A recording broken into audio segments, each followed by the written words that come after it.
IT বাড়ির পক্ষ থেকে আপনাদের সবাইকে স্বাগত জানাচ্ছি HTML CSS বাংলা ভিডিও টিউটোরিয়ালের আজকের পর্বে।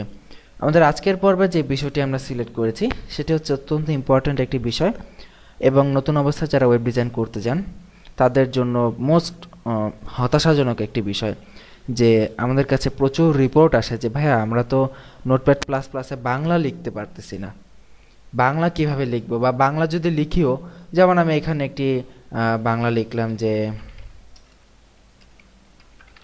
অভ্র ব্যবহার করে বাংলা লিখলাম এখানে, কারণ আপনারা জানেন যে বাংলা লেখার জন্য কম্পিউটারে অভ্র আছে যেটা ইউনিকোড ফরম্যাটে বাংলা লেখে। সো আমি এখানে অভ্র ব্যবহার করে এখানে বাংলা লিখলাম আমি ভাত খাই। যদি রিফ্রেশ করি দেখবো এখানে বাংলা আসতেছে না, এখানে কি আবল তাবল কিছু সাইন আসতেছে। সো এই ক্ষেত্রে আমরা বাংলা কিভাবে লিখব, বাংলাটা কেন শো করে না, অনেকেই এটা নিয়ে অনেক চিন্তিত। সো এই বাংলা লেখার জন্য আমাদের এই ওয়েব পেজটার আমাকে একটি ক্যারেক্টার সেট ডিক্লেয়ার করে দিতে হবে যে এটা ইউটিএফ ফরম্যাটে কিনা। তো ইউটিএফ ফরম্যাটটা হচ্ছে একটা এনকোডিং সিস্টেম যেটা ব্রাউজারকে বলে দেয় যে আমরা এখানে যে ল্যাঙ্গুয়েজগুলো ইউজ করব সেই ল্যাঙ্গুয়েজগুলো কিভাবে তুমি এনকোড করবা, এটা ব্রাউজারকে বলে দেয়। সো এইটা ডিফাইন করার জন্য আমাদের যে ট্যাগটা নিতে হয় সেটা হচ্ছে মেটা ট্যাগ, এবং আপনারা অলরেডি জানেন আমাদের এসইও টিউটোরিয়ালে দেখেছেন যে মেটা ট্যাগের অনেক কাজ আছে, এবং যারা আমাদের থেকে এসইও টিউটোরিয়াল ডিভিডি কিনেছেন তারা অলরেডি মেটা ট্যাগের অনেক ব্যবহার দেখেছেন যে সার্চ ইঞ্জিন অপটিমাইজেশনের ক্ষেত্রে মেটা ইউজ করা হয়। এবং মেটা হচ্ছে মূলত এক ধরনের ট্যাগ যেটা ব্রাউজারকে ইনডাইরেক্টলি বলে দেয় যে আপনার ওয়েব পেজ সম্পর্কে অনেক তথ্য জানিয়ে দেয়, কিন্তু আপনি মেটার আউটপুট দেখতে পারেন না, কিন্তু এটা ব্রাউজারকে অনেক গুরুত্বপূর্ণ ইনফরমেশন বহন করে। সো আমরা এখানে বাংলাটা এখন অ্যাক্টিভ করা আছে, দেখুন আমরা এখানে মেটা লিখলাম এবং এটা একটা সিঙ্গেল ট্যাগ, স্ল্যাশ দিয়ে এটাকে এন্ড করলাম, স্ল্যাশটা না দিলেও হয়। এবং মেটার মধ্যে আমাদেরকে ক্যারেক্টার সেট ডিক্লেয়ার করতে হবে।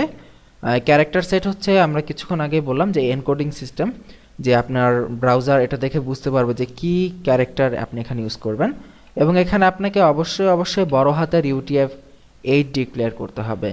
যদি আপনি UTF-8 ডিক্লেয়ার করেন এবং পেজটা রিফ্রেশ করেন দেখবেন এখানে সুন্দরভাবে আমরা যে বাংলাটা লিখেছি আমি ভাত খাই বাংলাটা চলে আসবে।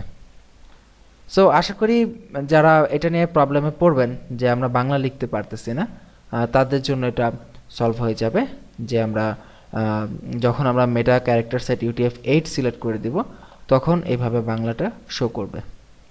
তো আশা করি বাংলা এখন থেকে সবাই লিখতে পারবেন এবং বাংলা ইংলিশ মিলিয়ে প্র্যাকটিস করতে পারেন। দেখুন আমরা এখানে যদি একটু CSS অ্যাপ্লাই করি বাংলার ওপরে, আমরা যদি কালার রেড দেই, CSS অ্যাপ্লাই করলাম, দেখুন সুন্দরভাবে কালার রেড হবে। আমরা যদি চাই ফন্ট ওয়েট বোল্ড হোক, ফন্ট ওয়েট বোল্ড, রিফ্রেশ করি, ফন্ট ওয়েট বোল্ড হয়ে গেছে। এবং আমরা যদি চাই ফন্ট স্টাইল ইটালিক হবে, দেখুন ইটালিক হবে, যদি রিফ্রেশ করি দেখুন ফন্ট স্টাইল ইটালিক হয়ে গেছে। সো এখানে আমরা আমাদের যেভাবে খুশি সেভাবে ইউজ করতে পারি। আর এই ক্ষেত্রে আপনাকে আরও একটি তথ্য জানিয়ে রাখি যে আমাদের HTML-এরও কিন্তু একটি ল্যাঙ্গুয়েজ দেওয়ার অপশন আছে, ল্যাং নামক অ্যাট্রিবিউট ইউজ করে। সো আমরা এখানে ল্যাঙ্গুয়েজ EN/US দিতে পারি, এটা হচ্ছে ইংলিশ ল্যাঙ্গুয়েজ এবং USA টাইপ ল্যাঙ্গুয়েজ। সো এইটা আমরা এখানে ডিফাইন করতে পারি, তবে সাধারণভাবে এটা ডিফাইন করা বাধ্যতামূলক না, বা ডিফাইন না করলে হয়। এই ল্যাঙ্গুয়েজ অ্যাট্রিবিউটও তখনই কাজে লাগে যখন আপনি আপনার ওয়েবসাইটে অন্যান্য ভাষা লিখবেন, যেমন চাইনিজ, জাপানিজ ইত্যাদি আনকমন ল্যাঙ্গুয়েজগুলো লিখবেন, সেগুলো চিনিয়ে দেওয়ার জন্য তখন এখানে আপনাকে ল্যাঙ্গুয়েজ অ্যাট্রিবিউট দিয়ে জাপানিজ, চাইনিজ এখানে সিলেক্ট করে দিতে হতে পারে। সো যাই হোক আমরা ল্যাঙ্গুয়েজ অ্যাট্রিবিউটও রাখলাম না, আমরা মেটা ক্যারেক্টার সেট UTF-8 সেট করে দিলাম এবং আমরা দেখলাম এখানে সুন্দরভাবে বাংলা লেখা যাচ্ছে। আপনারা প্র্যাকটিস করে দেখেন বাংলা আসে কিনা। সো আশা করি বুঝতে পেরেছেন। আগামী পর্বের আমন্ত্রণ রইল, এখানেই বিদায় নিচ্ছি। আল্লাহ হাফিজ।